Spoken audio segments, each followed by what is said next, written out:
우리 로마서 6장 10절부터 13절 말씀, 10절부터 13절 말씀을 중심으로 우리가 오늘 하이델베르그 교리문답 두 번째 시간을 갖습니다. 여러분, 지난주에 우리는 하이델베르그 교리문답을 시작하면서 첫 번째 질문으로 시작을 했지요. 사나 죽으나 당신의 위로는 무엇입니까? 라고 하는 제목입니다. 제 질문은 사나 죽으나 당신의 유일한 위로가 무엇입니까? 사나 죽으나 당신의 유일한 소망이 무엇입니까? 라고 질문을 했습니다. 그 질문에 대해서 대답이 좀 긴데요. 사나 죽으나 나는 나의 것이 아니고 몸과 영혼이 모두 미쁘신 구주 예수 그리스도의 것입니다. 주께서 보배로운 피로 나의 모든 죄값을 치러주셨고 마귀의 권세로부터 나를 자유케 하셨습니다. 또한 하늘에 계신 아버지의 뜻이 아니고는 나의 머리털 하나도 상하지 않듯이 주는 나를 지켜주십니다. 실로 이 모든 것이 합력하여 나의 구원을 이룹니다. 내가 주의 것이기에 주께서 성령으로 말미암아 영원한 생명을 보증하시고 나의 온 마음을 다하여 기꺼이 주를 위하여 살게 하십니다. 이것이 나의 유일한 위로입니다. 라고 하는 말씀을 공부했습니다.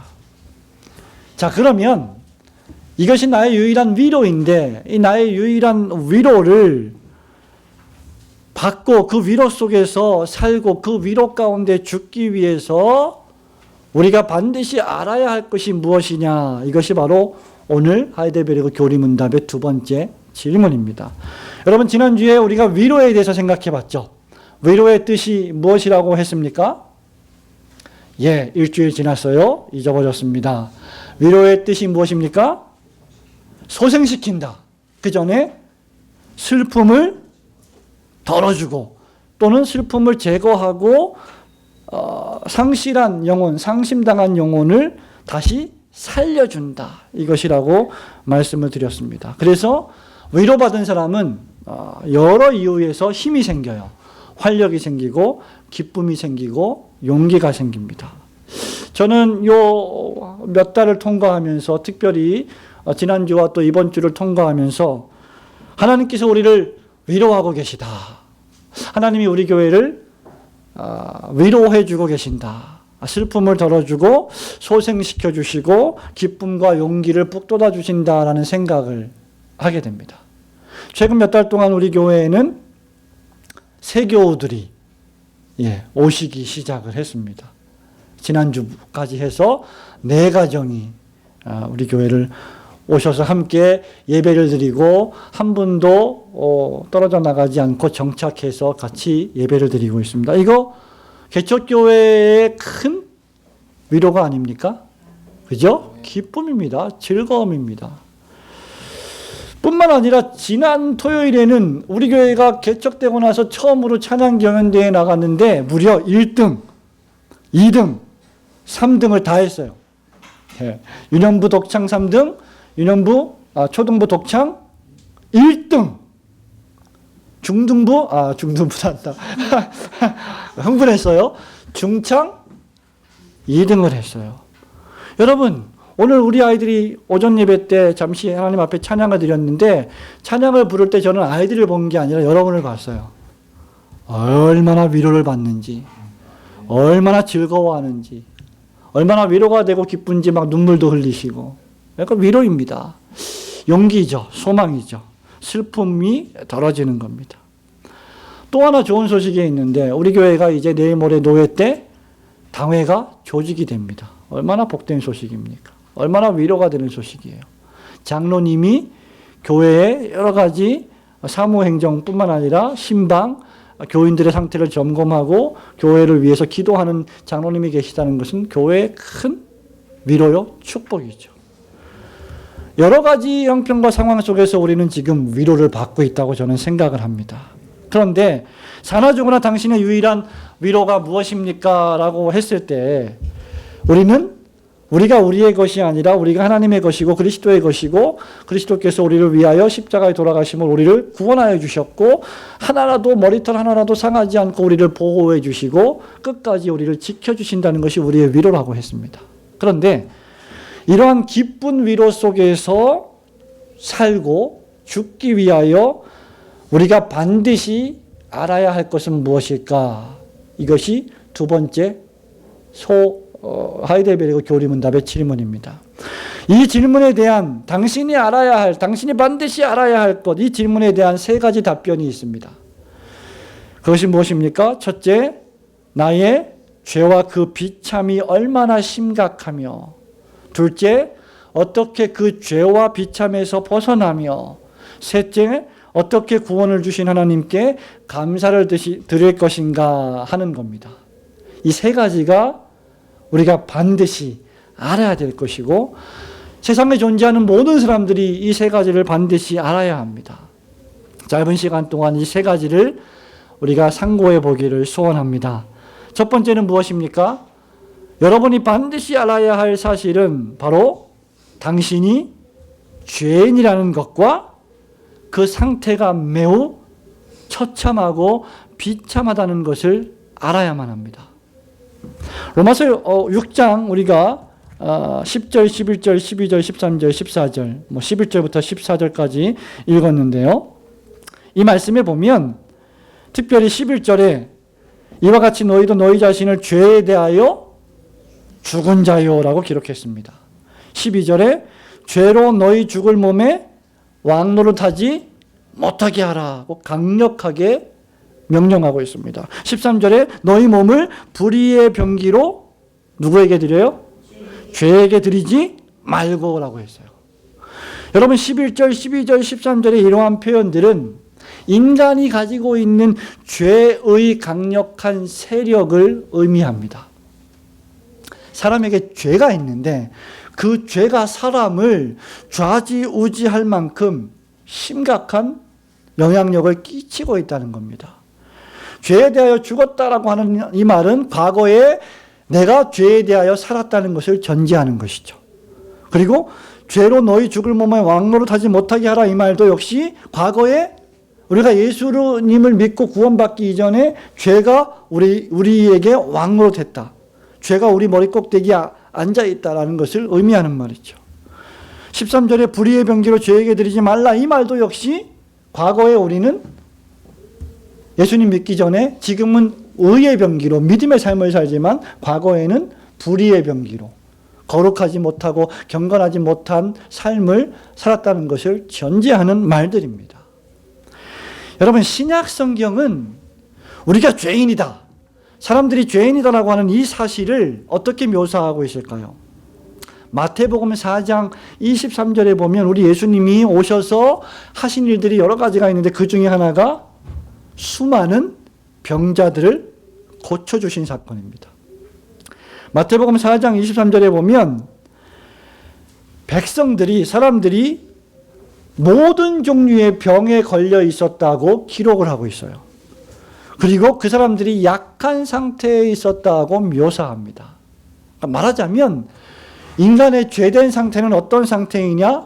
병에 걸린 상태다. 그리고 약해 있는 상태다라고 신약 성경이 예수님의 말씀을 통하여 묘사하고 있습니다.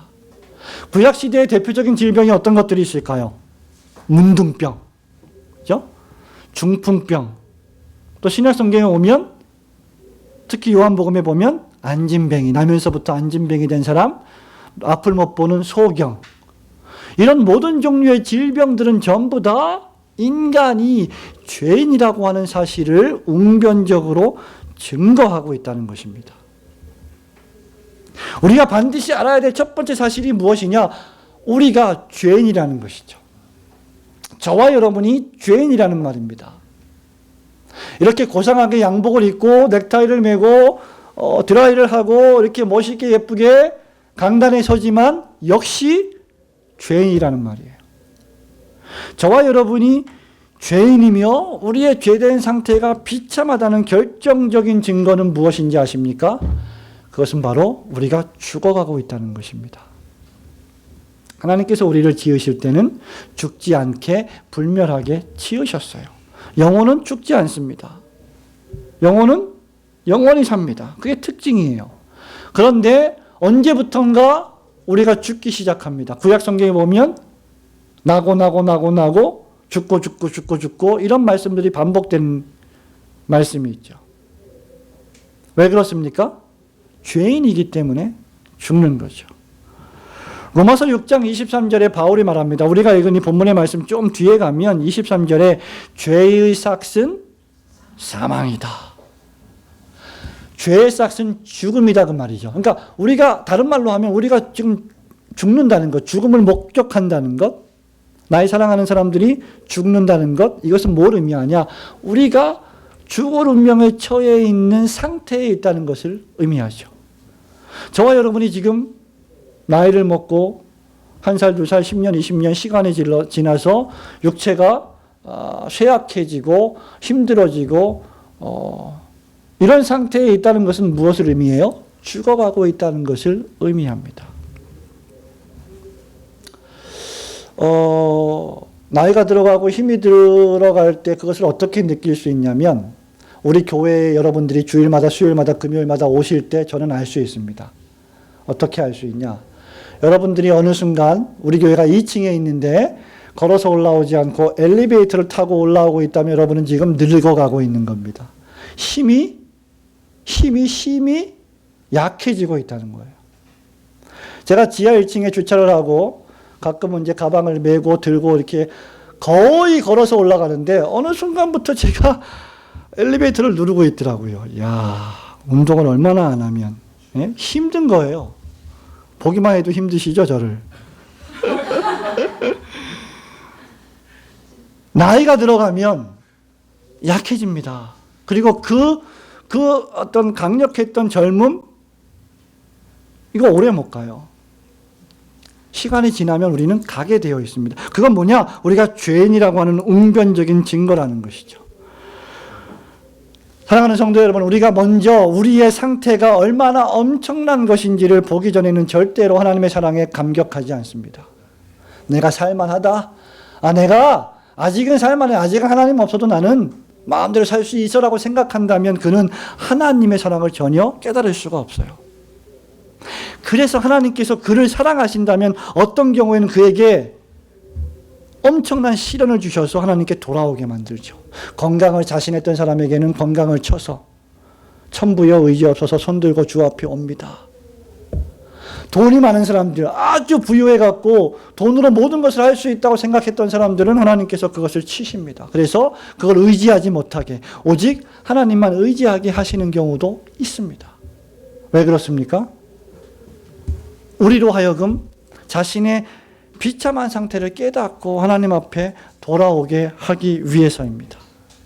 로마서 3장 9절 10절에 보면 바울이 인류를 평가합니다. 온 인류를.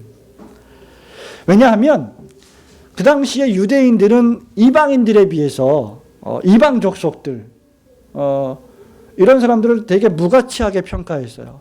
유대인들은 전통적으로 제사도 드렸고 할례도 했고 율법도 가지고 있었고 하나님의 말씀도 받았고, 그죠? 그래서 자신들이 아주 특수한 민족이라고 생각을 했습니다. 그런데 사도 바울이 이방인들의 죄악들을 많이 열거하면서 동시에 유대인들 너희들도 똑같이 이방인과 같이 죄인이다 라고 묘사하고 있는 부분이 바로 로마서 1장, 2장, 3장이에요. 3장 9절 10절 이렇게 말합니다. 그러면 어떠하뇨? 우리는 나으뇨? 결코 아니라 유대인이나 헬라인이나 따라합니다. 다 죄 아래 있다.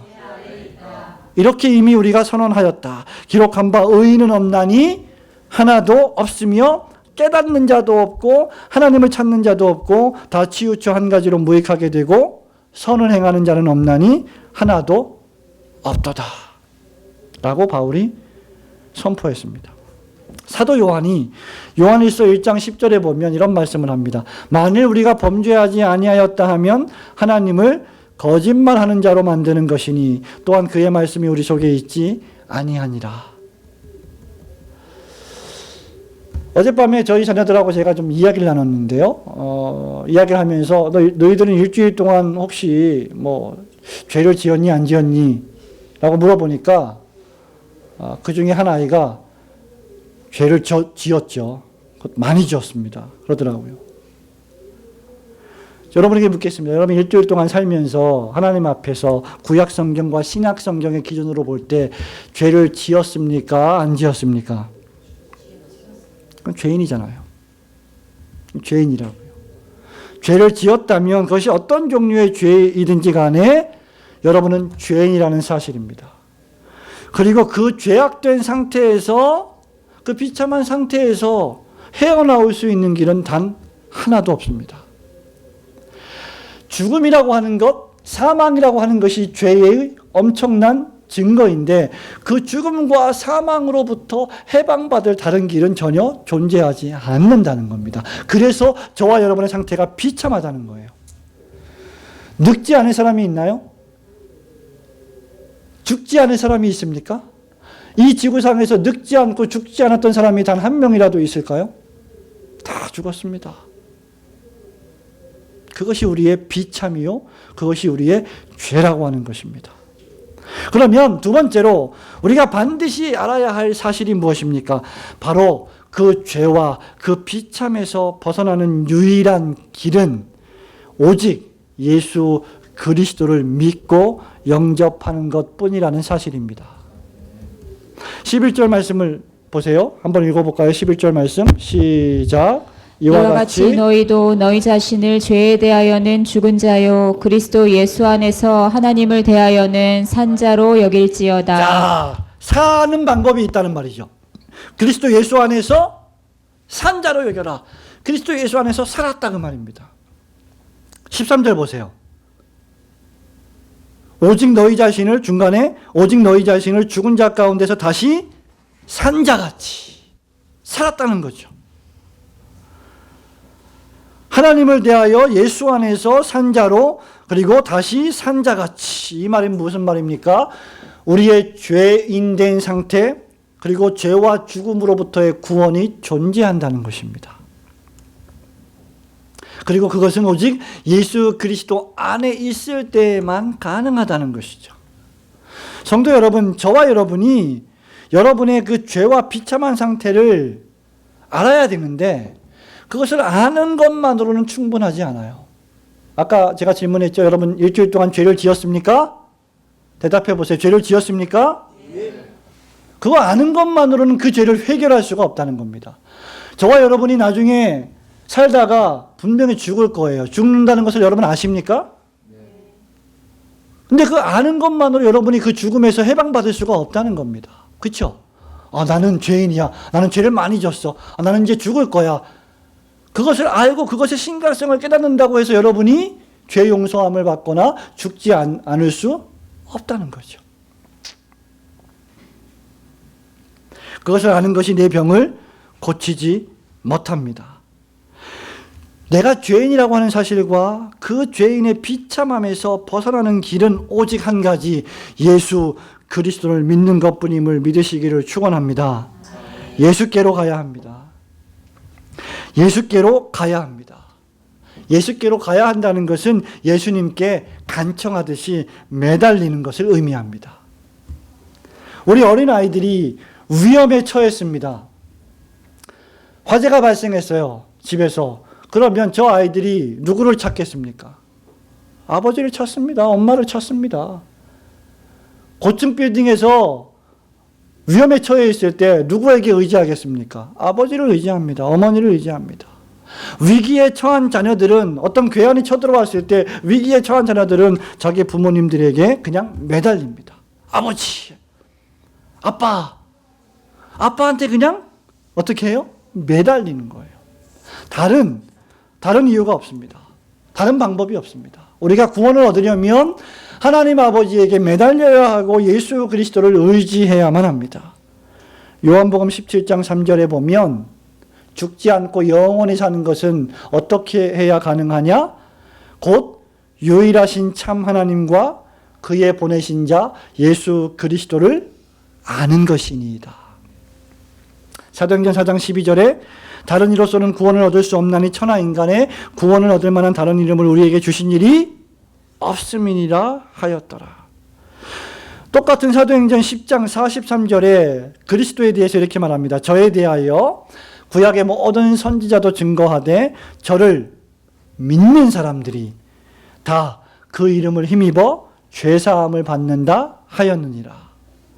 예수 이름을 믿어야만 죄사함을 받고 구원을 얻으며 영생을 얻게 된다는 것입니다. 그런데 이렇게 아무리 설교를 해도 이런 분들이 계세요. 목사님, 압니다. 저도 믿고 싶습니다. 내가 나를 볼 때 뭐 그렇게 많은 죄는 진 것 같지 않은데 내가 죄인이라는 건 좀 저도 알 것 같습니다. 저도 나쁜 짓을 하거든요. 근데 예수님 믿고 싶은데 도무지 믿어지지가 않아요. 하나님 믿고 싶은데 하나님이 계신지 잘 모르겠어요. 어떻게 해야 될까요? 여러분, 그런 질문들을 혹시 주변에서 받으십니까? 그런 질문들을 여러분 받아야 됩니다. 어떻게 해야 될까요? 목사님이 말씀하셔야지 왜 저희한테 질문하십니까? 여러분, 올고든 교회를 소개받았다고 한번 가정해 보세요. 지난주에 우리 교회 두 분의 새로운 가족이 오셨는데 또 그 이전에 한 달, 두 달 전에 또 어떤 성도가 우리 교회를 이렇게 확인해 보고 우리 교회에 이렇게 오신 경우가 있잖아요. 그러면 올고든 교회가 있다더라라고만 생각하면 그게 있는지 없는지 알아요? 몰라요? 몰라요. 이 교회가 진짜 하나님의 교회인지 아닌지 알아요? 몰라요. 저 교회에 하나님의 말씀이 살아있는지 진실한 말씀인지 개혁주의 신학에 기초한 말씀인지 알아요? 몰라요? 몰라요. 어떻게 알 수 있어요? 찾아봐야 돼요. 그죠? 어떻게 찾아요? 인터넷에 들어가서 검색을 해봐. 올고든 교회. 다음에게 물어봐. 네이버에게 물어봐. 올고든 교회 나와요. 홈페이지 들어가서 이 교회는 어떤 교회인가? 역사가 뭔가? 전통이 뭔가? 목사님이 누군가? 교회는 성도는 어떻게 활동하는가? 어떻게 합니까? 확인하죠.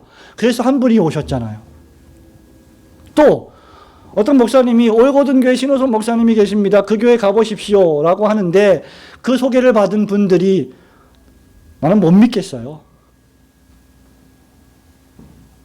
뭐 그런 게 있는지 잘 모르겠어요.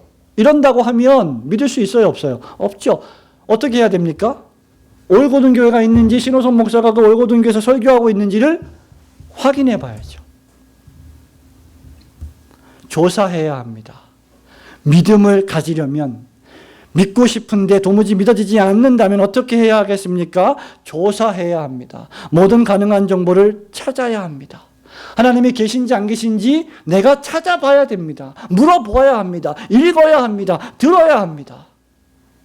그러지 않고는 하나님을 찾을 수 없어요.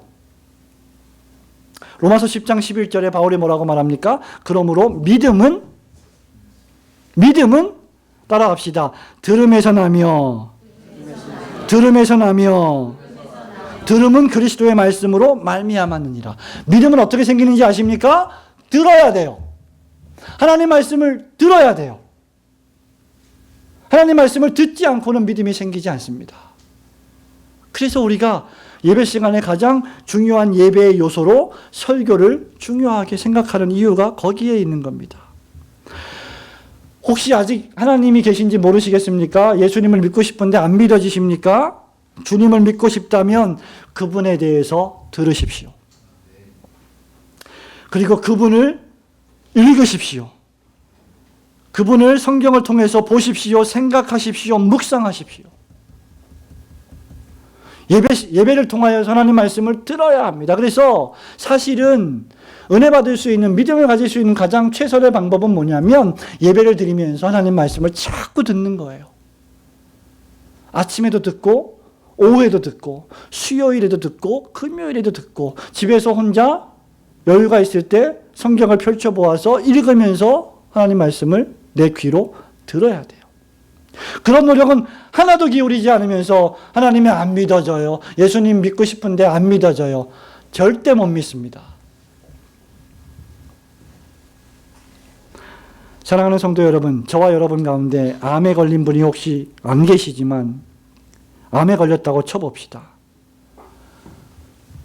나 암에 걸렸으니까 죽을 거야. 1기인데도 2기인데도 암에 걸렸으니까 난 죽을 거야 하고 그냥 죽겠다 그러면 그 사람의 제정신입니까? 살아야죠. 사람의 생명을 살려고 있는 것입니다. 그러면 그 1기, 2기 3기의 그 암에 걸린 사람이 살기 위해서 어떻게 하겠습니까? 모든 가능한 치료 방법을 찾지 않겠어요? 그죠? 일산병원에도 가보고, 세브란스 병원에도 가보고, 현대병원에도 가보고, 유명한 의사들을 찾아가서 상담하지 않겠습니까? 나는 아무리 훌륭한 의사, 아무리 암 전문의를 만나도 내 일기 이 암은 못 고칠 거야 라고 회의주의에 빠진다면 여러분 죽습니다. 신앙이 똑같습니다. 예수 그리스도가 우리의 유일한 구세주가 되심을 우리가 믿으려면 그분의 말씀을 읽고 듣고 묵상해야 할 줄로 믿습니다. 19세기 유명한 설교자 찰스 헤던 스펄전 목사님이 계신데, 이 목사님이 런던에 있는 메트로폴리탄 타버나클 교회에서 목회를 하고 있을 때 초창기에 마이크가 이제 만들어졌어요. 발명됐을 때입니다. 근데 주일을 앞두고 이 마이크가 고장이 났어요. 그래서 기술자를 불러다가 이 마이크를 손을 보게 합니다. 그래서 저 기술자가 와서 저기서 이제 막 공사를 하고 손을 보고 있는데 목사님한테 테스트를 한다고, 목사님 아무 말씀이나 하나 그냥 말씀해 보십시오. 마이크 테스트 해 보십시오. 그렇게 하니까 이 스펄전 목사님이 보라, 세상 죄를 지고 가는 하나님의 어린 양이로다 라고 마이크 테스트를 했습니다. 그러니까 천정에서 일을 하고 있던 그 기술자가 갑자기 내려오더니, 목사님, 제가 죄를 회개하고 구원을 받아야 되겠습니다 라고 얘기를 했답니다. 그래서 왜 그렇습니까? 그랬더니 하나님의 음성을 들었습니다 그러더래요. 무슨 하나님의 음성을 들었습니까? 그러니까 보라, 세상 죄를 지고 가는 하나님의 어린 양이로다 라는 음성을 들었대요. 여러분, 이것이 무엇입니까? 말씀이에요. 아무것도 아닌 것 같은데 마이크 테스트 하면서 보라, 세상 죄를 지고 가는 하나님의 어린 양이로다라고 말했을 뿐인데 그 말씀이 능력이 돼서 그 인부를, 그 기술자를 구원시키는 도구가 된 것입니다. 여러분의 말에는, 여러분의 전도에는 능력이 있습니다. 왜 그런지 아십니까? 그것이 하나님의 말씀이기 때문입니다. 저 인간은 절대로 안 될 인간이야. 왜 여러분이 그렇게 생각하십니까? 아닙니다. 하나님께서 못 고칠 질병이 없으시고 하나님께서 데려오지 못할 죄인은 지구상에 단 한 명도 없습니다. 축복의 말씀을 전하십시오. 예수 그리스도의 말씀을 전하십시오. 주 예수를 믿으라, 그리하면 너와 내 집이 구원을 얻으리라고 외치시기를 주님의 이름으로 축원합니다. 마지막 세 번째로 우리가 반드시 알아야 할 사실은 바로 구원을 베푸신 우리 하나님께 감사를 드리는 인생을 살아야 한다는 것입니다. 13절 말씀을 다시 한번 읽도록 하겠습니다. 시작. 또한 너희 지체를 불의의 병기로 죄에게 드리지 말고 오직 너희 자신을 죽은 자 가운데서 다시 산 자같이 하나님께 드리며 너희 지체를 의의 병기로 하나님께 드리라. 아멘. 여기 우리에게 구원을 베푸신 하나님께 감사를 드려야 한다는 이 말이 어떻게 표현되어 있느냐? 부정적으로, 하나는 부정적으로, 하나는 긍정적으로 묘사되어 있어요. 하나님께 어떻게 감사드리는 것이냐? 감사를 드리는 그리스도인의 삶은 무엇이냐? 추상적일 수 있잖아요. 부정적으로는 12절을 보세요. 너희 사욕을 순종치 말고, 사사로운 욕심에 이끌려서 육체적인 욕심을 따라 쾌락적이고 감각적인 욕심에 방탕하고 방임하지 말라, 그 말입니다. 13절에 어떻게 말하고 있어요? 너희 몸을 불의의 병기로 죄에게 드리지 말라. 죄된 삶을 청산하라, 그 말입니다. 하나님께 감사드리는 삶은요, 주일날 나와서 예배드리고 11조 바치고 헌금하고 월요일부터 토요일까지는 죄악된 삶을 사는 것은 감사가 아니에요. 감사의 삶은 우리의 타락한 본성대로 살아가는, 욕심을 쫓아, 구습을 쫓아 살아가는 삶을 청산하는 것입니다. 그리고 우리의 몸을, 우리의 영혼을, 우리의 전 인격을 과거에 하나님을 안 만났을 때 마음대로 살았던 것처럼 그렇게 불의의 병기로 죄에게 갖다 바치지 말고 우리를 구원하여 주신 하나님과 주 예수 그리스도에게 바쳐야 한다는 것입니다. 그것이 바로 너희 지체를 의의 병기로 하나님께 드리라라고 하는 말씀의 의미입니다. 이 말씀을 마태복음 5장 16절에서 한마디로 요약하면 이같이 너희 빛을 사람에게 비추게 하여 저희로 너희 착한 행실을 보고 하늘에 계신 너희 아버지께 영광을 돌리게 하라. 믿으십니까? 요즘에는요, 전도지 들고 나가서, 물티슈 들고 나가서 전도할 때 새신자가 전도되는 경우는 거의 힘듭니다.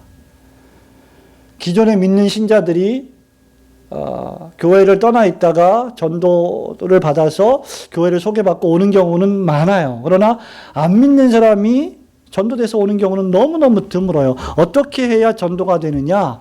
여러분이 개인적으로 여러분이 처한 삶의 환경, 여러분의 가정, 여러분의 친척, 여러분의 이웃, 여러분의 학교, 여러분의 직장, 사업장, 만나는 사람들과 함께 교제하고 세상에서 살아갈 때 그리스도인다운 삶을 살아가는 모습을 그들에게 보여주는 것이 전도입니다. 아, 올고든 교회 장로님 보니까 정말 성경적인 장로님답다. 예? 올고든 교회 권사님, 집사님, 성도님 보니까 정말 바르게 하나님 믿고 정직하고 진실하고 그리스도의 제자답게 살아가는구나. 저 하나님을 믿어야 되겠다라고 하는 것이 진정한 관계 전도입니다. 감사란 바로 그런 삶을 살아내는 것입니다.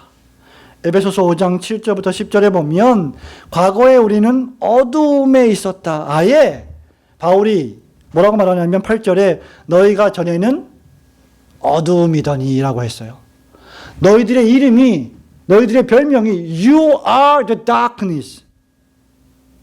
어두움에 있었다가 아니라 너희들 자체가 어두움이었다 라고 바울이 말합니다. 그런데 이제는 주 안에서 뭐라고요? Light, 빛이라. 그러므로 빛의 자녀들처럼 행하라고 하면서 9절에 보면 빛의 열매를 말합니다. 세 가지를 말하죠. 뭐죠? 모든 착함과 모든 의로움과 진실함에 있느니라. 10절에 주께 기쁘시게 할 것이 무엇인가 시험하여 보라. 어떻게 해요? 착하게 살고 의롭게 살고 진실하게 사는 겁니다. 이것이 감사 실천하는 삶이에요. 사랑하는 성도 여러분, 말씀을 맺습니다. 사도 베드로는 베드로전서 2장 9절과 10절에서 우리를 이렇게 묘사합니다. 그리스도인을 이렇게 묘사합니다. 오직 너희는 택하신 족속이요 왕같은 제사장들이요 거룩한 나라요 그의 소유된 백성이니 이는 너희를 어두운 데서 불러내어 그의 기이한 빛에 들어가게 하신 자의 이름 아름다운 덕을 선전하게 하려 하심이라. 너희가 전에는 백성이 아니더니 이제는 하나님의 백성이요 전에는 긍휼을 얻지 못하였더니 이제는 긍휼을 얻은 자니라. 사랑하는 성도 여러분, 하이델베르그 교리문답 제2문, 이러한 기쁜 위로 속에서 살고 죽기 위하여 당신이 알아야 할 것은 무엇입니까? 라고 질문하고 있습니다. 이 질문에 대해서 세 가지 답이 있다고 했습니다. 첫 번째는 나의 죄와 그 비참이 얼마나 심각하며, 두 번째는 어떻게 그 죄와 비참에서 벗어나며, 세 번째는 어떻게 그 죄와 비참에서 우리를 벗어나게 하시고 구원을 베푸신 하나님께 감사를 드릴 것인가 하는 일입니다. 라고 기록하고 있습니다. 이러한 기쁜 위로 속에서 사시고 이러한 기쁜 위로 가운데 주님 만나기 위하여 죽음을 준비하는 여러분들 되시기를 주님의 이름으로 축원합니다. 아멘. 감사합니다.